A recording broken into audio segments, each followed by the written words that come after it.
अस्सलाम वालेकुम। शाराए दस्तूर से मैं हूं अब्दुल क़य्यूम सिद्दीकी और आप हैं AQS के साथ। Chief justice Pakistan justice Umar Ata Bandial की सरबराही में जस्टिस एजाजुल एहसन और जस्टिस मंसूर अली शाह पर मुश्तमिल 3 रुकनी बेंच गुज़िश्ता साल मई में दाखिल होने वाली आइनी दरख्वास्त जो कि इमरान खान ने दाखिल की है, और ये दरख्वास्त या आइनी दरख्वास्त जो है, इसमें जो नैब ऑर्डिनेंस के अंदर जो पार्लियामेंट ने तरामीम की हैं, मौजूदा पार्लियामेंट ने, उनको चैलेंज किया गया है। तकरीबन 9 माह से ये मुकदमा जो है वो अदालत में ज़ेर समात है मुख्तलिफ़ वक्फ़ों के हवाले से।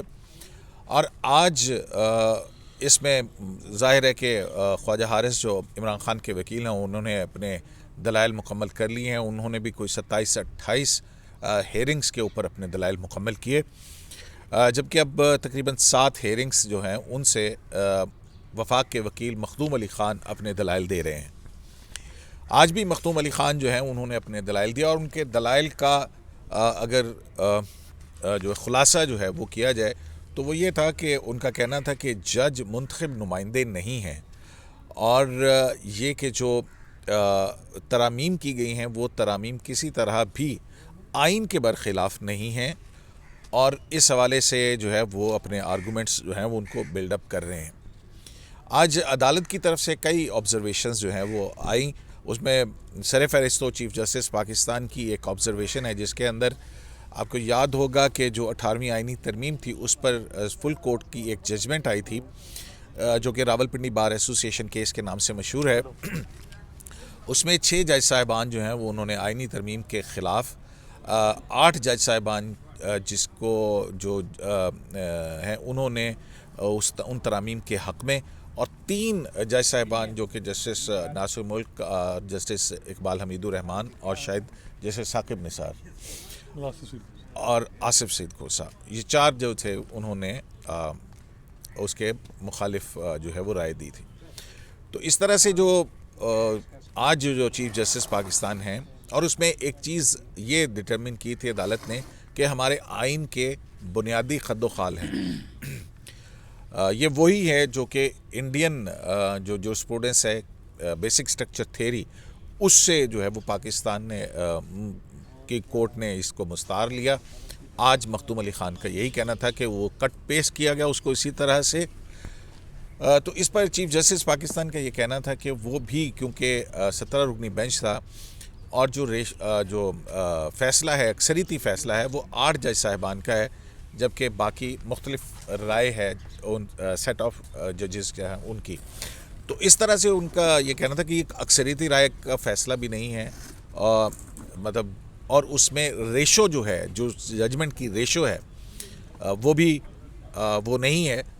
हम उसे ड्राइव कर सकते हैं कि उसके अंदर बुनियादी खद्दोखाल जो हैं वो किए गए हैं। तो अब इसका ज़िक्र ये है क्योंकि ख्वाजा हारिस इमरान खान के वकील, उन्होंने इस्लामी नुक्ता नज़र या इस्लामी तालीमात को मद्देनज़र रखते हुए उस पर परखने के लिए और उससे मुतसादिम करार देकर ये जो तरामीम है इनको कलअदम करार देने के आर्गूमेंट्स बिल्डअप किए हैं। जस्टिस मंसूर अली शाह ने भी आज एक बड़ी अहम बात की, और उनका ये कहना था सवाल की सूरत के अंदर कि अगर पाकिस्तान के अवाम सेकुलर रियासत बनाना चाहें तो क्या अदालत उनके इस ख्वाहिश या विल ऑफ द पीपल को क्लॉक कर सकती है, उन पर कोई पाबंदी लगा सकती है, उसको महदूद कर सकती है। लेकिन दूसरी तरफ जस्टिस एजाजुल एहसन जो हैं उनका ये कहना है कि ये जो इख्तियार है अवामी नुमाइंदों के पास, ये एक ट्रस्ट है, आइन के इब्तदाइये के मुताबिक ये ट्रस्ट है, और अगर अवाम का दिया गया अवामी नुमाइंदों को इख्तियार एक ट्रस्ट है, और अगर उसकी खिलाफ वर्जी होती है तो ये अदलिया की जॉब है कि वो उसके अंदर मुदाखलत कर सके। बहरहाल बड़ी दिलचस्प बहस होती है, बिल्कुल हट के जो बाहर का माहौल है उससे हट के एक बहुत ही लिटरली गुफ्तगू जो है वो वहाँ पे होती है। तो नासिर साहब, आज की कार्रवाई की अगर हम शुरू करें, मेरे साथ नासिर इकबाल और हसनात मलिक हैं। तो नासिर साहब, आज की कार्रवाई जो है उसमें क्या आपको सारा कुछ जो है बड़ा अहम लगा? शुक्रिया क़य्यूम साहब। तय्युम साहब, हमेशा से ना ये एक आर्गुमेंट हमेशा बिल्ड की जाती थी सुप्रीम कोर्ट में, और ये मैंने काफ़ी अर्से से सुना, और कि सेलियंट फीचर्स में जो है इस्लामिक प्रोविजंस हैं जिसको आप टच नहीं कर सकते, फंडामेंटल राइट्स हैं और पार्लियामेंट्री डेमोक्रेसी है। तो आप किसी भी लॉ को, अगर वो एस इंजंक्शंस ऑफ इस्लाम के ख़िलाफ़ हो रहा हो या ऑब्जेक्टिव रेजोल्यूशन के उस ज़ुमरे में ना आ रहा हो, तो आप उसको स्ट्राइक डाउन कर सकते हैं। ये सुप्रीम कोर्ट ने होल्ड किया हुआ। आज जो मखदूम अली ख़ान साहब ये कह रहे थे कि अब सुप्रीम कोर्ट ने बहुत सारी जजमेंट्स में ये भी कहा हुआ है कि जो ऑब्जेक्टिव रेजोल्यूशन है वो एक आइन की जो दूसरी कवानीन आर्टिकल्स हैं उनके बराबर नहीं है, मतलब उनके बराबर है, यानी उनसे ऊपर नहीं है, उन हाईएस्ट पेडेस्टल पे नहीं है। तो उनका ये कहना था, जो मेरी समझ में आई है, ये है कि जो सेलियंट फीचर का कंसेप्ट अगर आपने मान लिया तो ये बड़ा ख़तरनाक है, क्योंकि जो कोर्स हैं आइंदा फ्यूचर में वो उस पर सेलियंट फीचर में ऐड अप करती जाएंगी, बहुत सारी चीज़ों को भी ऐड करती जाएंगी, और फिर ये जो आम जो कॉन्स्टिट्यूशन का जो बाकी आर्टिकल्स हैं वो रिडेंडेंट हो जाएंगे, यानी उनकी अहमियत ख़त्म हो जाएगी। इस पे जस्टिस मंसूर अली शाह साहब की जो ऑब्जर्वेशन, जिसको आपने भी साइट किया था, कि वो जो मुझे प्रॉब्लम हो रही है कंसेप्ट ऑफ सेलियंट फीचर से, वो ये है कि अगर आइंदा अवाम ये कहती है अपने रिप्रेजेंटेटिव्स के ज़रिए कि हमें सेकुलर स्टेट चाहिए, तो क्या हम सुप्रीम कोर्ट उसके इस इख्तियार का रास्ता बंद कर दें या क्लॉग लगा दें, या मतलब कहें क्या हम उनकी जो विल है, जो उनकी जो ख्वाहिश है, क्या हम उसका एहतराम ना करें और उसको रोक दें रास्ता? ये क्या मुमकिन है? इस पर चीफ जस्टिस ने भी कहा था कि ये फ्यूचर में देखा जाएगा, जो उनको leave it to the future, वो देखी जाएगी। लेकिन बेसिकली वो ये कह रहे थे, वो जो आपने रावलपिंडी जो बार एसोसिएशन का केस हवाला किया मिलिट्री कोर्ट्स के वाले, चीफ जस्टिस बेसिकली वो यही कह रहे थे कि वो चूँकि मिलिट्री कोर्ट्स सिविलियंस को सजाएं दे रही थी, इसलिए वो केस जो है ना उसमें इस तरह की जजमेंट देनी पड़ी, जिससे ऑल्दो उसका कोई रेशो नहीं है, कोई कंक्रीट रेशो नहीं है, और उस पर भी बार बार मखदूम अली ख़ान साहब ने भी ये कहना था, और कोर्ट चीफ जस्टिस साहब ने भी ये कहना था कि हम फ्यूचर में छोड़ देते हैं ये। उसमें फिर ये करार दिया गया था ना कि जो मिलिट्री कोर्ट्स के फैसले हैं वो आला अदालतों में चैलेंज हो सकते हैं। उसकी तीन चीज़ें हैं कि कोरम नॉन जुडिस हो, या फैक्ट्स के हवाले से, मतलब तीन उसके थी, कोरम नॉन जुडिस हो, जुरिसडिक्शन की एक्सरसाइज ना हो, फंडामेंटल्स की वायलेशन ना हो, बेसिकली ये तीन। अगर ऐसा हो तो इसको हाई कोर्ट्स में चैलेंज किया जाए। फिर उसके बाद वो मिसिंग पर्सनस के और जो केसेस जिसमें सजाएं दी गई थी वो फिर हाई कोर्ट्स के अंदर चैलेंज हुए थे। लेकिन चीफ साहब ने एक और बात भी कही थी कि ये जो केस होते हैं ना, state versus people of Pakistan, state versus फला फला, ये पीपल वर्सेस फला फला होना चाहिए, क्योंकि लोगों के भी राइट्स हैं। अच्छा, मतलब कि जो हमारे क्रिमिनल केस का टाइटल होता है, रियासत बनाम मतीउल्लाह जान, या रियासत बनाम नासिर इकबाल, या रियासत बनाम हसनात मलिक, तो वो कहते हैं कि अवाम बनाम सरकार हो, क्योंकि ये जो गवर्नेंस है, वो जो जस्टिस एजाजुल एहसन साहब की बात है कि ट्रस्टी वाला कंसेप्ट, कि ये जो गवर्नेंस है ये भी एक फंडामेंटल राइट है, ये लोगों को अच्छी गवर्नेंस चाहिए। तो क्योंकि जब जो अमेंडमेंट हुई है इस नैब में, चूँकि इसमें कुछ पॉलिटिशियंस को, पार्लियामेंटेरियंस को बेनिफिट मिला है, और वो भी रेट्रोस्पेक्टिव इफेक्ट से मिला है, तो ये भी गवर्नेंस का जो कंसेप्ट है उस पर हावी है। अच्छा, एक और भी बात की थी, जो ख्वाजा हारिस साहब का आर्गूमेंट ये था कि ये जो नैब तरामीम की गई हैं इनका इतलाक़ माजी से किया गया है, और दूसरा चीफ जस्टिस पाकिस्तान का कहना ये था कि जो इसमें जो ऑफेंस की नेचर है, जो जुर्म की हैयत है या उसकी नौइयत है, उसको भी कम कर दिया गया है। तो क्या ये गैर मुनासिब नहीं है? तो उस पर मखदूम अली ख़ान साहब ने कहा कि जनाब जितने भी अब तक एहतसाब के क़वानीन आए हैं उनका इतलाक़ माजी से उतारा है। इस पर जस्टिस सैयद मंसूर अली शाह साहब ने शुरू में पूछा था कि नैब ने क्या वो केस ख़त्म कर दिए हैं, तो इस पर जो नैब के रिप्रेजेंटेटिव हैं उन्होंने बताया था ख़त्म नहीं हुए हैं, वो ठीक है, अलग दूसरे फोरम में चले जाएंगे, क्योंकि जस्टिस मंसूर अली शाह साहब का कहना ये था कि चूँकि ये नैब मतलब उसमें ये था कि 50 करोड़ से कम का है तो वो नैब के दायरा कार में नहीं आएगा। लेकिन वो ये कह रहे थे कि चूँकि ये नैब ने इनिशिएट किया है तो इसका मतलब है कि ख़त्म भी हो गया।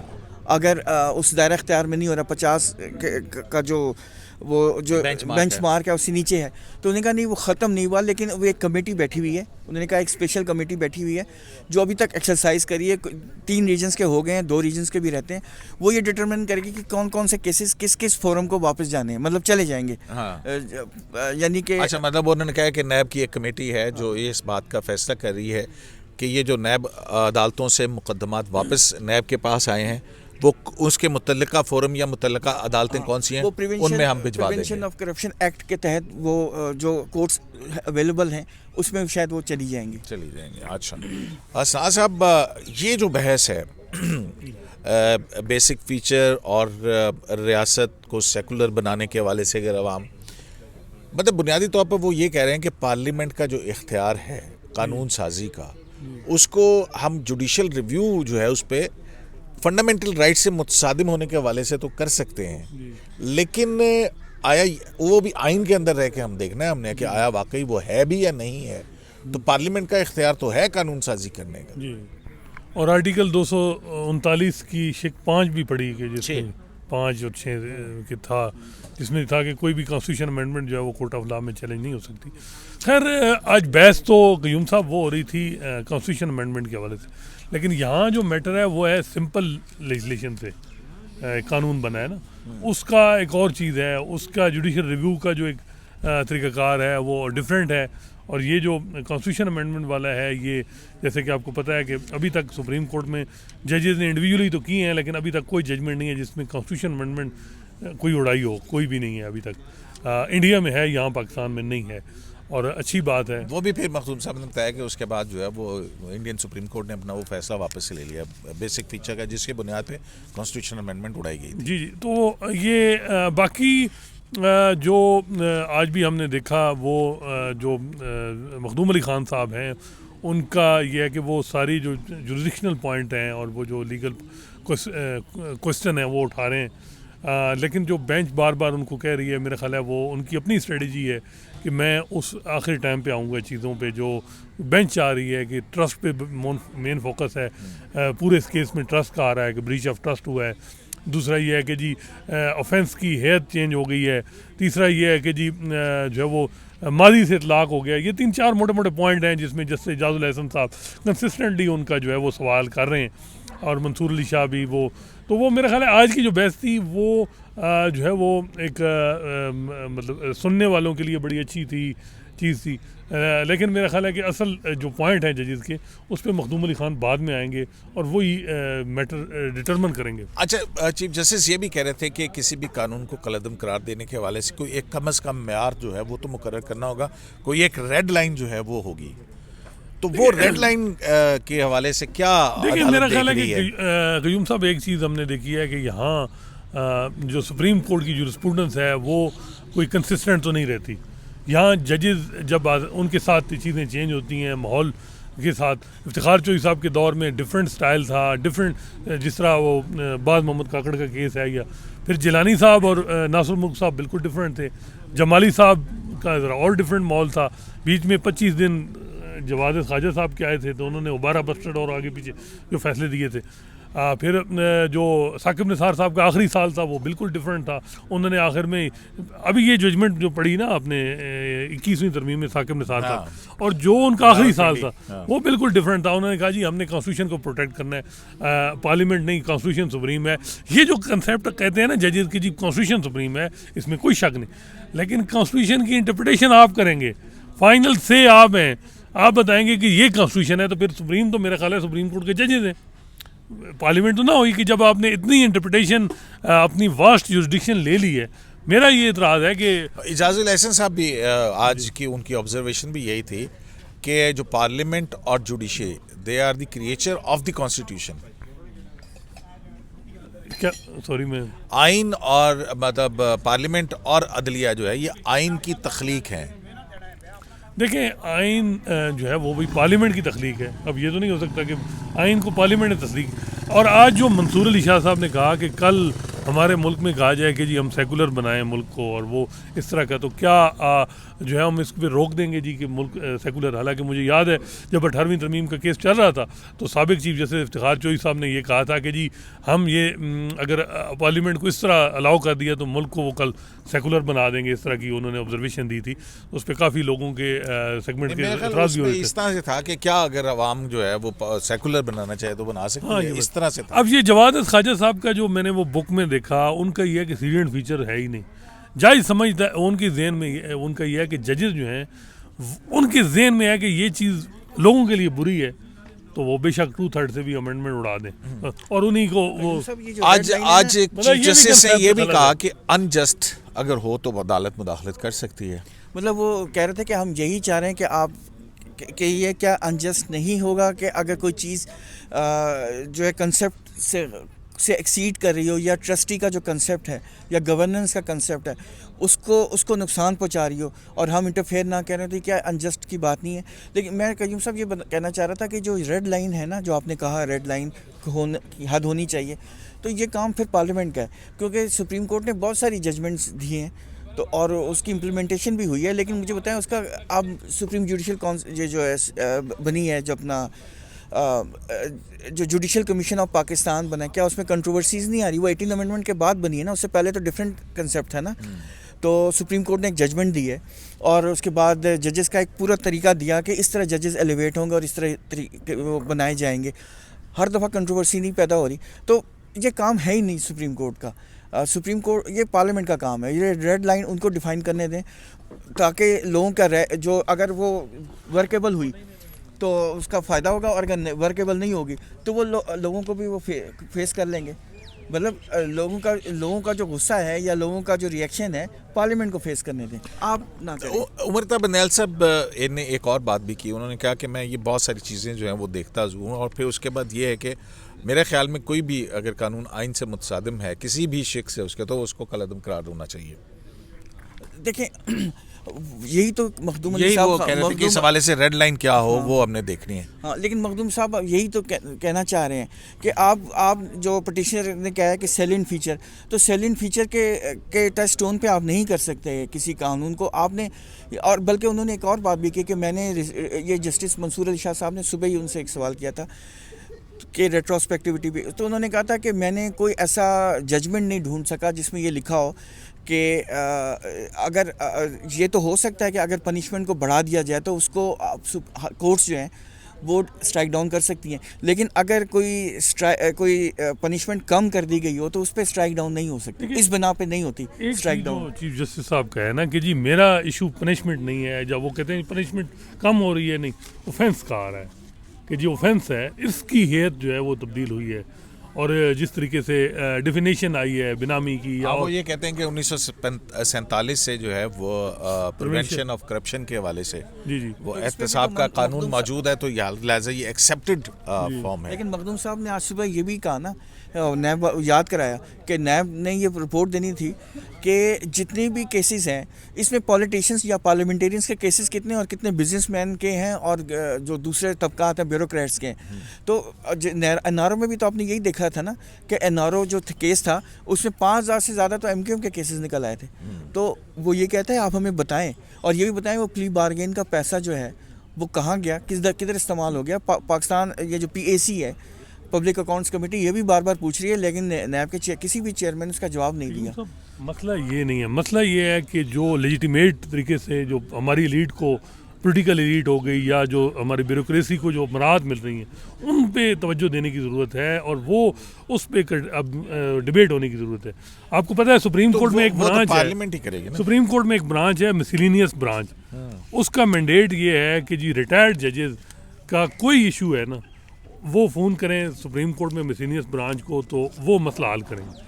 किसी जज, अभी रिसेंटली 1 महीना पहले एक वाक़या हुआ, एक रिटायर्ड जज हैं, उनके दामाद को प्रोटोकॉल का मामला था, तो वो उन्होंने फ़ोन कर दिया जी उनको प्रोटोकॉल आप इस्लामाबाद जब वो इंटर हों तो उनको प्रोटोकॉल दिया जाए। तो उन्होंने कहा जी कि जो मुनासिब होगा तो उसमें कोई थोड़ी बहुत उनकी तलखी भी हुई। अब मिसलिनियस ब्रांच उसका कोई और डिमेन नहीं है सुप्रीम कोर्ट की, उसका है कि रिटायर्ड जजेस का कोई मसला है, घर में बल्ब ख़राब है, वो मिसलीनियस ब्रांच को फ़ोन करेंगे। अगर कोई किसी का पासपोर्ट बनवाना है, किसी के रिश्तेदार का कोई पुलिस में मसला है, तो वो मिसलीनियस ब्रांच। अब ये मुझे बताएं, उसमें जो ऑफिसर हैं वो 20 लाख रुपए तकरीबन उनकी तनख्वाह बनेगी अगर उस ब्रांच को देखें, वो 1 महीने की। और वो सिर्फ रिटायर्ड जजेस, और वो रिटायर्ड जजेस जो 15 लाख या 14 लाख रुपए पेंशन महीने की ले रहे हैं, आर्बिट्रेशन जो है वो करोड़ों रुपए की ले रहे हैं। तो ये चीज़ डिबेट होने की ज़रूरत है। और प्लाट 2-2, 3-3 ले रहे हैं। अब देखें जो D12 में प्लाट लिए हैं, या जो अभी सुप्रीम कोर्ट की जो एम्प्लॉइज़ की हाउसिंग सोसाइटी है उसमें जो 2-2 प्लाट लिए हैं। और आपको भी पता है कि एक जज साहब जो रिटायर हो चुके हैं, जिन्होंने फैसल टाउन से भी एक प्लाट ले लिया कि उनको रास्ता दिलवाने का। तो ये सारी चीज़ें जो हैं, इन पे मेरा ख्याल है तवज्जो हो जाए तो ज़्यादा बेहतर है। वैसे IMF को ना इस पे भी कंडीशनैलिटीज़ में ये भी ऐड करना चाहिए। जजों के प्लाट बंद कर दो। नहीं, प्लॉट नहीं, ये मतलब ये मिसलेनियस जो वैसे तो हर ऑफिस में मिसलेनियस ब्रांच का प्रोटोकॉल ऑफिस होता है। नहीं, अभी लेकिन तो वो ये भी retirement- खबरें हैं भाईजान, 84 करोड़ रुपया शहबाज राना साहब की जी, के आला अदलिया के वो रेनोवेशन, जजेस और बिल्डिंग्स की रेनोवेशन के लिए वो मंजूर समरी किया गया। मैंने देखी है। उस रेनोवेशन में सारा कि जी उनकी कॉलोनी और सुप्रीम कोर्ट की बिल्डिंग, हालांकि किसी ने कहा कि जी वो कराची की बिल्डिंग, लेकिन वो है कि जी रहायशों पे जो रेनोवेशन है 84 करोड़ रुपए।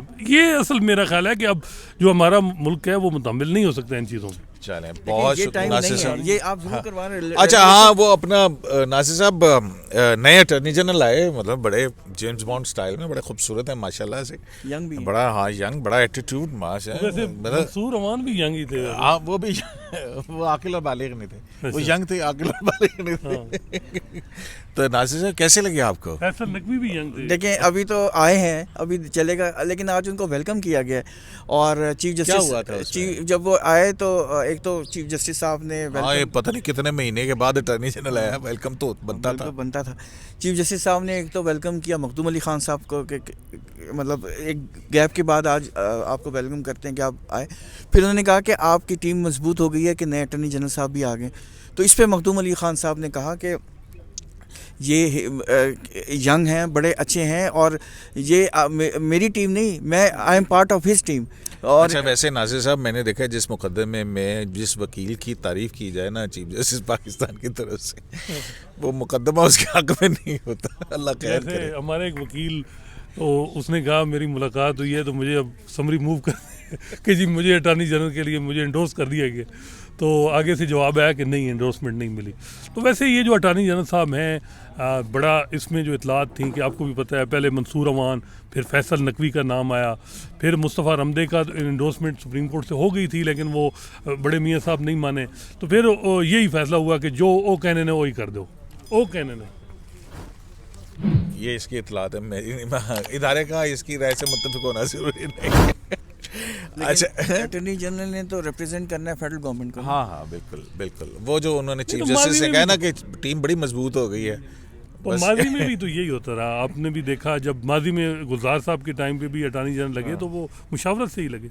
चलें, कोई बात नहीं, अच्छी बात है यार।